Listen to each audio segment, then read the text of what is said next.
Flying over the far reaches of the Amazon frontier, we are with the Brazilian Air Force, but this is not a mission of war, but of peace. The plane, carrying doctors and medical supplies, lands on a grassy open patch right in the middle of the jungle. And even before the engines can be turned off, curious children approach the plane. It began decades ago as a way to deliver mail to remote areas of Brazil.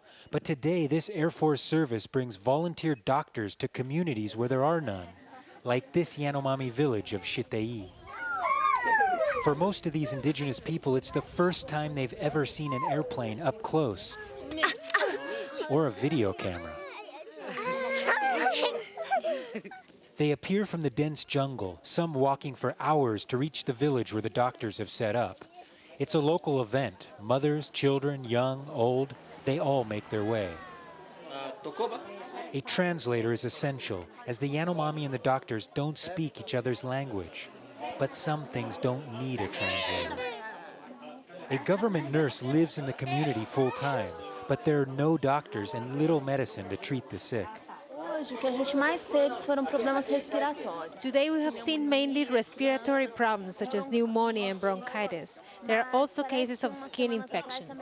Just last year alone, the Brazilian Air Force delivered medical attention to about 5,800 Indians, most of them that live deep in the Amazon, literally hundreds of miles away from the nearest city or hospital. Vagabond gold prospectors illegally enter indigenous land and bring with them viruses and bacteria that are particularly deadly for the Yanomami's fragile immune system. And that is the biggest threat to their health. In the mid-1990s, during the peak of the gold rush, there were 5 times the number of gold prospectors as there were indigenous people in the surrounding region. The gold prospectors left behind a lot of malaria, which led to orphans. Everyone had someone from their clan who died.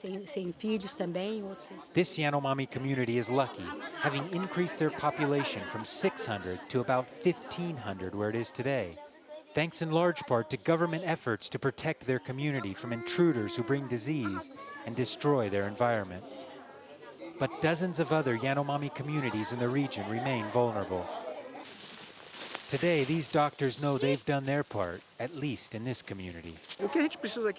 No matter how remote these people may live, we want to take care of them, because after all, they are just as Brazilian as I am.